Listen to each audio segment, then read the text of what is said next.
नमस्कार विद्यार्थी मित्रांनो, ओएसिस करिअर पॉईंटच्या यूट्यूब चॅनलमध्ये आपलं स्वागत आहे। या व्हिडिओमध्ये आपण पाहणार आहोत महा-टी-ई-टी पेपर क्रमांक 1 व पेपर क्रमांक 2 साठी अत्यंत महत्त्वाचा असणारा विषय म्हणजे मराठी व्याकरण। मराठी व्याकरण व्हिडिओ सिरीज भाग 16, ज्यामध्ये आपण शब्दसमूहाबद्दल एक शब्द या टॉपिकच्या संदर्भाने चर्चा करणार आहोत। या टॉपिकच्या संदर्भाने काही जुन्या प्रश्नपत्रिकेतील परीक्षेला आलेले प्रश्न व येणाऱ्या एक्झामसाठी काही सराव प्रश्नावर देखील चर्चा आपण या व्हिडिओच्या माध्यमातून करणार आहोत। आपण एकंदरीत जवळपास 545 शब्दाबद्दल माहिती घेऊ। मात्र परीक्षेच्या संदर्भाने जर आपण हा टॉपिक बघितला तर तुम्हाला कधी-कधी या शब्दाचा अर्थ दिलेला असतो, म्हणजे तुम्हाला एक्झामला विचारला असेल किंवा दुसऱ्याच्या ताब्यात असलेला आणि मग यासाठी योग्य शब्दाची निवड करा, किंवा कधी-कधी शब्द दिलेला असतो अंगचोर म्हणजे डॅश डॅश, तर अंगचोर म्हणजे अंग राखून काम करणारा, अशा पद्धतीने तुम्हाला प्रश्न आलेले असतात। त्यानंतर पेपर 1 साठी म्हणजे टी-ई-टी पेपर क्रमांक 1 साठी प्रत्येक वर्षी एक्झामला प्रश्न विचारतात, मात्र पेपर 2 साठी एकाच वर्षी परीक्षेला विचारलेला हा टॉपिक आहे। तर अधिक वेळ न घेता आपण लगेच हे शब्द बघूयात की जेवढे आपल्याला शक्य आहेत तेवढे घेऊ आपण, नंतर तुम्हाला टेलिग्राम चॅनलला याच्या इमेज मिळून जातील। तर बघा, अंकित, अंकित म्हणजे दुसऱ्याच्या ताब्यात असलेला, अंगचोर अंग राखून काम करणारा, अंगाई गीत लहान मुलाला झोपविण्यासाठी म्हटलेले गीत, अंतराळवीर अवकाशात प्रवास करणारा, अंबारी हत्तीच्या पाठीवर बसवण्यासाठी केलेली बैठक, अक्षरशत्रू लिहिता वाचता न येणारा, अगणित मोजता येणार नाही असे, अग्निपूजक अग्नीची पूजा करणारा, अग्रज आधी जन्मलेला, अग्रपूजा सन्मानाने प्रथम केलेली पूजा, अजर ज्याला कधीही म्हातारपण येत नाही असा, अजरामर ज्याला कधीही म्हातारपणा व मरण येत नाही असा, अजातशत्रू ज्याला कोणीही शत्रू नाही असा, अजिंक्य ज्याला कोणीही जिंकू शकत नाही असा, अजेय ज्याला कोणी जिंकू शकत नाही असा, अजोड ज्याच्यासारखा दुसरा कोणी नाही असा, अटळ न टाळता येणारे, अतिक्रमण विशिष्ट मर्यादा ओलांडून जाण्याचे केलेले गैरकृत्य, अतिथी तिथी दिवस न ठरवता पाहुणा म्हणून अचानक आलेला, अतिवृष्टी खूप पाऊस पडणे, अतुलनीय ज्याची कशाशी तुलना करता येणार नाही असे, अत्युच्च अतिशय उंच, अथांग ज्याचा थांग किंवा खोली लागत नाही असे, अदृष्टपूर्व पूर्वी कधीही न पाहिलेले, अधिष्ठित विराजमान झालेला, अननुभवी अनुभव नसलेला, अनन्य भक्ती एखाद्या देवावर असलेली अविचल श्रद्धा, अनपेक्षित अपेक्षा नसताना घडलेली गोष्ट, अनमोल ज्याची किंमत होऊ शकणार नाही असे, अनवाणी पायात काही न घालणारा, अनाकलनीय न कळण्यासारखे, अनाथ ज्याला किंवा जिला आई वडील नाही असा किंवा अशी, अनाथाश्रम निराश्रित मुलांचा सांभाळ करणारी संस्था, अनादी ज्याचा आरंभ माहीत नाही असे, अनावर आवरता येणार नाही असे, अनावरण पडदा दूर करणे, अनुज मागून जन्मलेला, अनुपम ज्याला कशाचीच उपमा देता येणार नाही असे, अनुयायी नेत्यांचे अनुकरण करणारे व त्यांच्या मागून जाणारे, अन्नछत्र धर्मार्थ फुकट जेवण मिळण्याचे ठिकाण, अन्नदाता अन्नदान करणारा, अन्योक्ती एकाला उद्देशून दुसऱ्याला बोलणे, अपक्ष कोणाच्याही पक्षात सामील न होणारा, अपरिहार्य न टाळता येणारे, अपूर्व पूर्वी कधीही घडले नाही असे, अप्पलपोटा स्वतःच्या फायद्याचे पाहणारा, अप्रस्तुत विषयाला सोडून बोलणारा, अप्सरा देवलोकातील स्त्रिया, अबालवृद्ध लहानपणापासून म्हाताऱ्यापर्यंत, लहानांपासून म्हाताऱ्यापर्यंत, अभय, सुरक्षिततेचे दिलेले वचन. अभाव, एखादी गोष्ट नाही अशी स्थिती. अभिनेता, नाटकात किंवा चित्रपटात काम करणारा. अभूतपूर्व, पूर्वी कधी घडले नाही असे. अभ्राच्छादित, ढगांनी झाकलेले. अमर, ज्याला कधीही मृत्यू नाही असा. अरण्यरुदन, अतिशय मोठ्याने व तीव्र वेदनेने केलेला शोक. अर्धचंद्र, हकालपट्टी करणे. अलभ्य लाभ, अतिशय दुर्लभ गोष्ट प्राप्त होणे. अल्पजीवी, कमी वेळ टिकणारा. अल्पसंतुष्ट, थोडक्यात समाधान मानणारा. बघा अजून पुढे अल्पायू, अल्पायुषी, त्यानंतर अवर्णनीय, अवर्षण, अविनाशी, अविस्मरणीय, अवीट, अद्वैत, अश्रुतपूर्व, अष्टपैलू, अष्टभुजा, अष्टावधानी, असंख्य, असाध्य, असीम, आंतरराष्ट्रीय,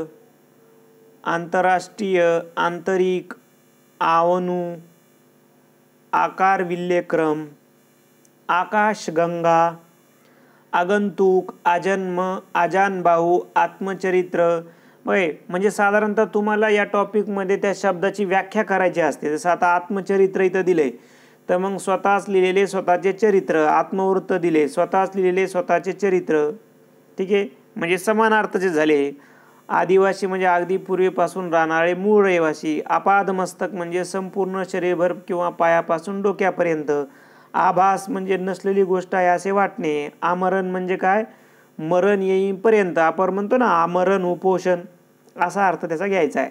आल्हाददायक, आशीर्वाद, असेतू, हिमाचल, आस्तिक, आहेर, इति, कर्तव्यता, इष्टापत्ती, उशाप, उगम, उत्क्रांती, उत्तरायण, उदमशील, उदयनमुख, उधळपट्टी, उधळ्या, उधळ्या, उपकृत, उपऱ्या, उपळी, उपवर, उभयचर, उर्वरित, एकलकोंडा, एकेश्वरी, एतखाऊ, एतोबा. त्यानंतर कथेकरी, कनवाळू, कपोत वृत्ती. आता बघा हे कपोत वृत्ती म्हणजे कबुतराप्रमाणे अन्न संचय करून अल्पकाळात त्याचा उपयोग करणे. कमलाक्षी, जिचे डोळे कमलपुष्पाप्रमाणे सुंदर आहेत अशी. कमलावती, कमळाप्रमाणे डोळे असणारी. करपल्लवी, हाताने केलेली खानाखुणांची भाषा. कर्णमधुर, कानास गोड लागणारे. कर्णोपकर्मी, कानोकानी पसरलेली गोष्ट. कर्तव्यदक्ष, आपले कर्तव्य पार पाडण्यात तत्पर. त्यानंतर कर्तव्यपरांगमुख म्हणजे कर्तव्याकडे पाठ फिरवणारा. कर्तव्यपरायण, कर्तव्यात तत्पर असणारा. कर्मभूमी, कार्य करण्याची जागा किंवा भूमी.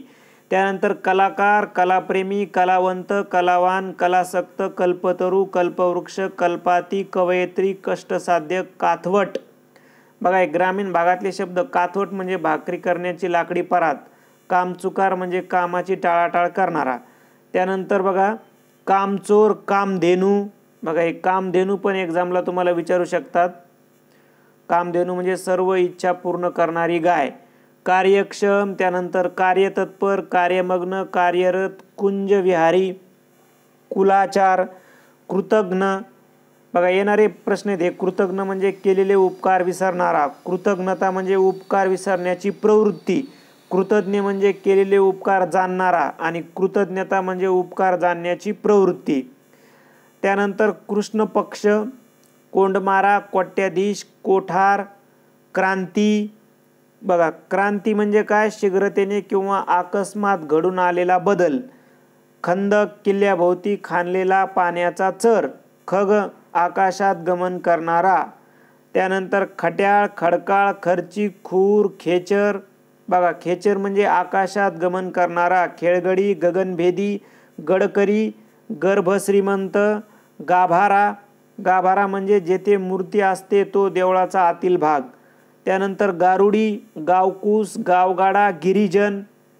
गिरिजन म्हणजे डोंगरात राहणारे लोक. गुणग्राहक, गुप्तहेर, गुरुबंधू, ग्रामपंचायत, घरभेदी, घाला, घुमट, घोकंपट्टी, घोषा. चंद्रमुखी, चक्रपाणी, चक्रव्यूह, चतुर्वेदी, चतुष्पाद, चव्हाटा, चहाडखोर, चांदणे, चाकोरी, चावडी. चिंतामणी, चिकू, चित्रगुप्त. बघा हे चित्रगुप्त मानवाच्या पापपुण्याचा हिशोब ठेवणारा यमाचा सेवक. त्यानंतर चिरंजीव, चुगलखोर, जगजेता, जगन्नाथ, जन्मभूमी, जयघोष, जर्जर, जलचर, जहाल, जागल्या, जिज्ञासा, जिज्ञासू, जिल्हा परिषद, जिवलग, झड, झावळ्या, टवाळखोर, टाकसाळ. बघा हे टाकसाळ म्हणजे नाणी पाडण्याची जागा. त्यानंतर तगाई, तट, तपोभूमी, तहनामा, ताम्रपट, तिठा, तितिक्षा. बघा हे तितिक्षा म्हणजे हालापेष्टा सहन करण्याचा गुण. तोंडपुजेपणा, तोंडपुजेपणा म्हणजे तोंडावर स्तुती करण्याचा गुण. तोळा मासा म्हणजे अतिशय नाजूक. त्रिशंकू म्हणजे धड ना इकडे धड ना तिकडे. त्रैमासिक म्हणजे दर 3 महिन्यांनी प्रसिद्ध होणारे. त्यानंतर त्रैमासिक म्हणजे 3 महिन्यातून एकदा प्रसिद्ध होणारे. 2 अर्थ. दंतकथा, दक्षिणायन, दरवेशी, दरिद्री नारायण, दलित, दानशूर, दिगंतर, दिनक्रम, दिवटी, दिवाभीत, दीपस्तंभ, दीर, दीर्घायू, दीर्घोद्योगी, दुआब. दुआब म्हणजे काय समजून घ्या, 2 नद्यामधील जागा त्याला दुआब म्हणतात. दुथडी, दुथडी म्हणजे दोन्ही थड्या म्हणजे किनारे भरून वाहणारी नदी. दुराग्रही, देशभक्त, देशांतर, दैनिक, दैनिक म्हणजे दररोज प्रकाशित होणारे वर्तमानपत्र. दैववादी म्हणजे दैवावर भरवसा ठेवून राहणारा. दृष्टा, धनवान, धबधबा, धर्मशाळा, धर्मसंस्थापक. धर्मांतर, धर्मांध, धारवाडी काटा. धारवाडी काटा म्हणजे बिनचूक वजनाचा काटा. त्यानंतर धैर्य, धैर्यनिष्ठ, नंदादीप, नखशिखांत. नखशिखांत म्हणजे पायाच्या नखापासून डोक्यावरील शेंडीपर्यंत. नटी, नभचर, नर्तक, नर्तकी, नमज्वर, नमतवादी, नांदी. नांदी म्हणजे नाटकाच्या प्रारंभीचे स्तवनगीत. नादिष्ट, नास्तिक, नास्तिक म्हणजे देव नाही असे मानणारा. निस्वार्थी म्हणजे स्वतःचा स्वार्थ न पाहणारा. निपुत्रिक म्हणजे ज्यास मूलबाळ नाही असा. नियतकालिक, निरीक्षर, निराकार, निराधार, गिरीच्छ, निरुद्योगी, निर्भय, निर्भीड, निर्लज्ज. निर्वासित, निर्वासित, निर्व्यसनी, निशाचर. निशाचर म्हणजे रात्री फिरणारा. त्यानंतर निष्कलंक, निष्पक्षपाती, निसर्गसुंदर, न्यायनिष्ठूर, पंकज. पंकज म्हणजे चिखलात उगवलेले कमळ. पंचक्रोशी, पंचवटी, पंचांग, पंधरवाडा, पडळ, परदेशगमन, परस्परावलंबी, परावलंबी, परिचारिका. परिसर, परोपकारी, पर्वणी, पांजरपोळ. पांजरपोळ म्हणजे गुरांना पोसण्याचे ठिकाण. पाक्षिक म्हणजे पंधरवाड्याने प्रसिद्ध होणारे. त्यानंतर पागा म्हणजे घोडे बांधण्याची जागा. त्यानंतर पानंद म्हणजे शेतातून जाणारी अरुंद वाट. पाणथळ म्हणजे पाणी साचलेली जागा. पाणपोई म्हणजे मोफत पाणी मिळण्याची सोय. पाणबुडी म्हणजे पाण्याखालून संचार करणारी युद्धनौका. पानवाटा, पादगी, पाथरवट, पायवाट, पारदर्शक, पाश्चिमात्य, पाषाण हृदयी, पुढारी, पुनर्वसन, पुराणमतवादी. पुरोगामी, पुरोगामी म्हणजे नवमतांचा किंवा नवविचारांचा पुरस्कार करणारा. पूरग्रस्त म्हणजे पुरामुळे नुकसान झालेले लोक किंवा पुरामुळे नुकसान. एकच रिपीट झाला परत. पूर्वज, पूर्वाभिमुख, पेय, पोपटपंची, पोरकट. त्यानंतर पोरका, पौरात्य. पौरात्य म्हणजे बघा भारत, चीन, जपान वगैरे पूर्वेकडील देशाची विचारसरणी. प्रक्षिप्त, तर प्रक्षिप्त म्हणजे ग्रंथातून मागावून घातलेला मजकूर. प्रजासत्ताक, लोकांच्या मताने चाललेले राज्य. प्रदर्शन, प्रलयकाळ, प्रेक्षक. फितूर, शत्रूला सामील झालेला. बखळ, बहिष्कृत, बहुरूपी, बहुश्रुत. बहुश्रुत म्हणजे ज्याने पुष्कळ ऐकले वाचले आहे असा. त्यानंतर बाजारभुणगे, बातमीदार, बारभाई कारभार, बिनतक्रार, बिनबोबाट, बुद्धिजीवी. बुद्धिप्रामाण्यवादी म्हणजे बुद्धी प्रमाण मानून त्याप्रमाणे वागणारा. बेट, बेवारशी, बोगदा, भांडकुदळ, भाकडकथा, भाट, भूचर, भुयार, मचान. मदारी, मदराक्षी, मनकवडा, मनमिळाऊ, मनमौजी, मनसोक्त, मनोवेदक, मनोहर, मर्त्य, मशालजी, महत्वाकांक्षा, माचा, माजघर, माथाडी, मानधन, मारेकरी. हे सर्व शब्द आहेत बघा जे तुम्ही इथं याचा स्क्रीनशॉट डायरेक्ट घेऊ शकता किंवा हे शब्द मी तुम्हाला टेलिग्रामला सुद्धा देणार आहे. मात्र तुम्हाला हे एकदा लिहून घ्यायचे आहेत. तो तुम्ही व्हिडिओ पॉज करू शकता, जिथे जिथे त्याचे स्क्रीनशॉट घेऊ शकता आणि एक रफ बुकमध्ये ते तुम्ही लेखन करू शकता, कारण असे प्रश्न तुम्हाला एक्झामला विचारू शकतात. आपल्याला ते माहीत असणं गरजेचं आहे. किती सारे बघा. हे आता वामकुक्षी शब्द आहे, दुपारच्या जेवणानंतरची अल्प झोप. तुम्हाला एक्झामला विचारू शकतात संध्याकाळच्या, दुपारच्या किंवा नाश्ता झाल्यानंतरची, किंवा अजून काहीतरी वेगळे विचारतील. तुम्हाला कन्फर्म माहीत पाहिजे की वामकुक्षी म्हणजे दुपारच्या जेवणानंतरची अल्प झोप. त्यानंतर बघा वार्षिक, विघ्नहर्ता, विडंबन, विधूर. बघा विलापिका. विलापिका म्हणजे काय? शोकाचे वर्णन करणारी कविता. वेशांतर, वेश, वैधानिक, वैमानिक, वैष्णव, द्वारपाल, द्विज. द्विज म्हणजे दोनदा जन्मलेला. द्वीपकल्प, द्वैमासिक, द्विवार्षिक, व्याभिचारिणी, व्यवहारज्ञानी, व्यवहारशून्य, व्याख्याता, व्यासपीठ, शतपावली. बघा आता शतपावली, जेवण झाल्यानंतर 100 पावले म्हणजे थोडेसे अंतर फिरण्याचा परिपाठ. शतायुषी, शरणागत, शाखा, चक्रमण, शाप, शाश्वत, शिक्केनवीस. त्यानंतर शिलालेख, दगडावर कोरलेला लेख. शिल्प म्हणजे दगडावर कोरलेले कोरीव काम. शिल्पकार म्हणजे दगडावर कोरीव काम करणारा. त्यानंतर शीघ्रकोपी. शीघ्रकोपी म्हणजे अतिशय लवकर रागवणारा. शुक्ल पक्ष, शुभ, शेजार धर्म, शैव, श्रद्धाळू, श्रमजीवी, श्रोते, षण्मासिक, संगनमत, संगम, संचारबंदी, संधी प्रकाश, संन्यासी, संपादक, संशोधक, संस्थापक, सत्यवचनी, सत्याग्रही, सदाचारी, सदावर्त. बघा सदावर्त म्हणजे मोफत कोरडा शिधा मिळण्याचे सोय किंवा ठिकाण. सदवा, जिचा पती जिवंत आहे अशी स्त्री. विधवा म्हणजे जिचा पती मेला आहे. सनातनी, जुन्या रूढी परंपरा काटेकोर पालन करणारा. त्यानंतर समाधीठ, समकालीन, समयसूचक, सहनशीलता. सहोदर म्हणजे एकाच आईच्या पोटी जन्मलेले.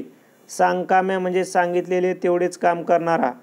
सांगोपांग, सांडणीस्वार, साक्षर, साप्ताहिक, साम्यवादी, सिंहावलोकन, सुखलोलूप, सुखवस्तू, सुखासीन, सुतार, सुविचार, सुस्कारा, सूत्र, सैरावैरा, सोनार, सोयरीक, सौभाग्यकांक्षिणी, सौभाग्यवती, स्थानबद्ध, स्थिरबुद्धी, स्मारक, स्वकष्टार्जित. स्वगत. स्वगत म्हणजे स्वतःशी केलेले भाषण. स्वच्छंदी म्हणजे स्वतःच्या इच्छेने वागणारा. त्यानंतर बघा अजून काही पुढे जे महत्त्वाचे आहेत.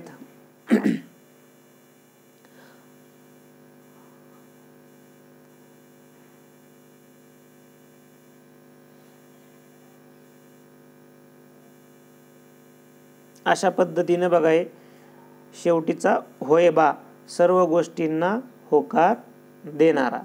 आता आपण यावर आधारित प्रश्न कसे आहेत ते बघून घेऊया. प्रश्न आहे बघा, घोडे बांधण्याची किल्ल्यावरील जागा. घोडे बांधण्याची किल्ल्यावरील जागा. पिलखाना, पागा, गोठा, आरामगृह. आता बघा हे आरामगृह तर होणारच नाही.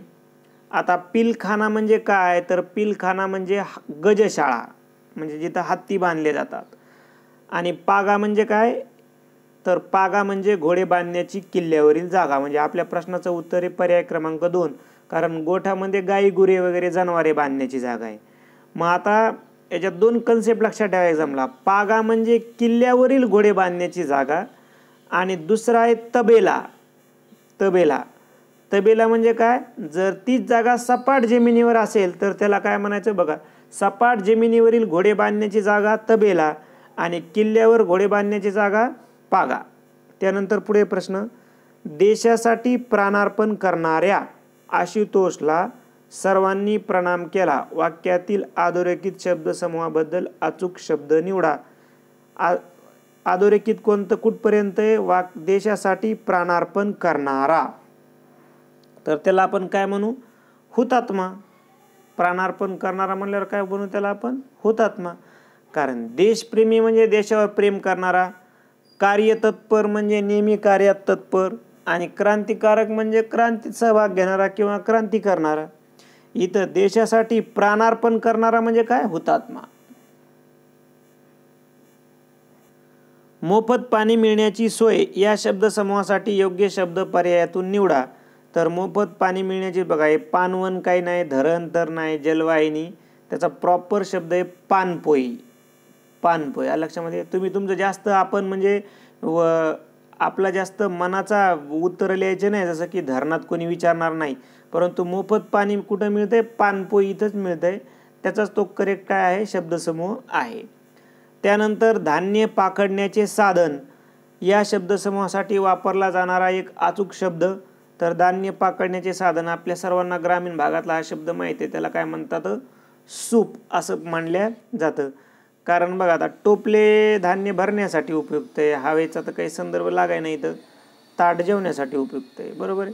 त्यानंतर पुढे जाऊ, कोणालाही कळू न देता या शब्दसमूहासाठी योग्य शब्द कोणालाही कळू न देता यासाठी एक शब्द आपल्याला निवडायचा आहे. तर त्याला आपण म्हणू बिनबोभाट. काय म्हणू आपण, बिनबोभाट. कारण बिन तक्रार म्हणजे तक्रारीशिवाय, बिनधोक म्हणजे धोक्याशिवाय, आणि बिनधास्त म्हणजे धास्तीशिवाय. मग बिनबोभाट म्हणजे काय, बोबाटा होऊ न देता म्हणजेच काय, कोणालाही कळू न देता. त्यानंतर पुढे आधी जन्मलेला या शब्दसमूहासाठी एकच शब्द लागू पडतो. ठीक आहे, तर तो शब्द कोणता आहे मग, आधी जन्मलेला. मग आता इथं बघा, हे एक्झामला प्रत्येक वेळी एक्झामला हे 4 पर्याय तुम्ही एकदा क्लिअर करून घ्या. आधी जन्मलेला या शब्दसमूहासाठी अग्रज असा शब्द आहे, कारण याच्यामध्ये अग्र म्हणजे काय, अगोदरचा किंवा आधी, आणि ज म्हणजे काय, जन्मणारे, म्हणून आधी जन्मणारा अग्रज. आता हे अनुज म्हणजे काय, अनुज म्हणजे शेवटी जन्मलेला, म्हणजे सर्वात लहान. सूत म्हणजे धागा होईल इथं, आणि द्विज म्हणजे काय, तर दोनदा जन्मलेला, उदाहरणार्थ पक्षी, दात, ब्राह्मण. ठीक आहे. त्यानंतर पुढे जाऊया, वेगळा शब्द ओळखायचा आहे आपल्याला. चिंतामणी, कामधेनू, कोहिनूर आणि कल्पतरू. आता हे शब्दसमूहाबद्दलसाठी एक शब्द येते, मात्र याच्यामध्ये कोहिनूर उत्तर येईल, कारण तो काही शब्दसमूहाबद्दलसाठी आलेला एक शब्द नाही.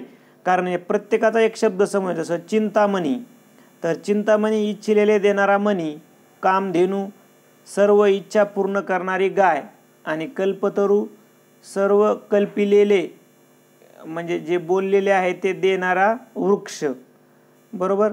मग इथं प्रत्येकाचा एक विशिष्ट अर्थ आहे, मात्र कोहिनूर हा एक हिरा आहे, म्हणजे तो एक हिऱ्याचा एक प्रकार होता भारतामध्ये, ऐतिहासिक त्याचं खूप मोठं महत्त्व आहे. त्यानंतर पुढे जाऊया, जीर्णोद्धार म्हणजे टिंबटिंब होय. आता जीर्णोद्धार म्हणजे काय बघा, जीर्णोद्धार म्हणजे जुन्यांची दुरुस्ती. आपण मंदिराच्या संदर्भानं हा शब्द ऐकलेला आहे. जे जुनं मंदिर आहे ते काय पडझड वगैरे झालेली असेल तर त्याला काय केलं जातं, रिकन्स्ट्रक्ट केलं जातं, म्हणजे जुन्याची दुरुस्ती करणे म्हणजेच काय, जीर्णोद्धार. त्यानंतर बघा सुधारणावादी. तर सुधारणावादीमध्ये सुधारणा घडवून आणणारा. त्यानंतर चुकीची जोडी ओळखायची. आता इथे चुकीची जोडी ओळखायची आहे, बरोबर आहे. मग आता बघा, मेतकूट म्हणजे घनिष्ठ मैत्री, तर हे बरोबर आहे. मुखस्तंभ, मुका नसतानाही काहीच न बोलणारा, हे पण बरोबर आहे. मधाचे बोटे म्हणजे खोटी आशा, हे पण बरोबर आहे. तळ हातावरचा फोड म्हणजे अतिशय अप्रिय व्यक्ती, नाही. इथं तुम्हाला लक्षात यायला किंवा हेच चुकीचं आहे, पर्याय 4 चुकीचे, कारण तळ हातावरचा फोड म्हणजे अतिशय प्रिय व्यक्ती, बरोबर आहे, अतिशय प्रिय व्यक्ती. त्यामुळं पर्याय 4 चुकीचं आहे, म्हणून तेच आपलं उत्तर आहे, कारण आपल्याला काय विचारलं आहे, चुकीची जोडी विचारलेलं आहे. त्यानंतर पुढील प्रश्न, योग्य पर्याय निवडा. अनावृष्टी म्हणजे खूप पाऊस पडणे. आता अनावृष्टी म्हणजे खूप पाऊस पडणे का, नाही, तर त्याला अतिवृष्टी म्हणतात. ऋणको म्हणजे कर्जाचा बोजा असणारा, हे बरोबर आहे. दोनच आपल्या प्रश्नाचं उत्तर आहे. कारण समारोप म्हणजे एखाद्या गोष्टीची सुरुवात का, नाही, तर समारोप म्हणजे काय, एखाद्या गोष्टीचा शेवट होतो, म्हणजे हे पण नाही. पांजरपोळ म्हणजे मांजरीचे आश्रयस्थान, हे पण चुकीचं आहे, कारण पांजरपोळ म्हणजे जी भाकड जनावरं असते तिथं बांधणारं की जे जनावरांना पोसण्याचं ठिकाण. ठीक आहे, गुरांचं ढोरांचं पोसण्याचं ठिकाण, त्याला आपण पांजरपोळ म्हणू शकतो. म्हणजे 1, 3 आणि 4 चुकीचे आहेत. योग्य काय आहे, पर्याय 2. त्यानंतर पुढे जिथे आकाश जमिनीला टेकल्यासारखे दिसते त्या जागेला काय म्हणतो आपण? क्षितिज म्हणतो. त्यानंतर पुढे कारण परत्वे आलेली तात्पुरती विरक्ती. आता तात्पुरती विरक्ती म्हणजे स्मशान वैराग्य म्हणलं जातं त्याला. आपण स्मशानात गेल्याच्या नंतर एक थोडा वेळ शांत बसतो, ते तात्पुरतं असतं ते, बरोबर आहे, अशा आशयानं. त्यानंतर पुढे बघा उषा पान. आता उषा म्हणजे सकाळी, लक्षामध्ये पहाटेस उठल्याबरोबर थंड पाणी पिणे त्याला उषा पान असं म्हणतात. म्हणजे ऑप्शन 2 हे आपलं करेक्ट आहे. हे 1 तुम्हाला फक्त कन्फ्यूज होण्यासाठी दिलं आहे. 1, 3 आणि 4. आपल्या प्रश्नाचं करेक्ट उत्तर आहे ऑप्शन 2. आणि शेवटचा प्रश्न, चाकरमानी या शब्दासाठी अचूक शब्दसमूह निवडा. तर चाकरमानी म्हणजे शहरात कायमस्वरूपी नोकरी करणारा मध्यमवर्गीय लोक. शहरात कायमस्वरूपी नोकरी करणारे मध्यमवर्गीय लोक याला काय म्हणलं जातं? चाकरमानी असं म्हटलं जातं. तुम्ही जर पर्याय पाहिले तर पर्याय तुम्हाला खूप कन्फ्यूज होणारे इथे दिलेले आहेत. तुम्ही अंदाजे लिहू शकत नाही, तुमचं वाचनच इथे पाहिजे. मला वाटतं एक्झामसाठी तुम्हाला एवढे सराव प्रश्न आणि तसं मी बाकीचे जे काही शब्द आहेत त्याची तुम्हाला टेलिग्रामला त्याच्या इमेज मिळून जातील. व्हिडिओ आवडला तर लाईक करा, आपल्या मित्रांना शेअर करा. त्याचबरोबर ओएसिस करिअर पॉईंटचं यूट्यूब चॅनल सबस्क्राईब करा. धन्यवाद.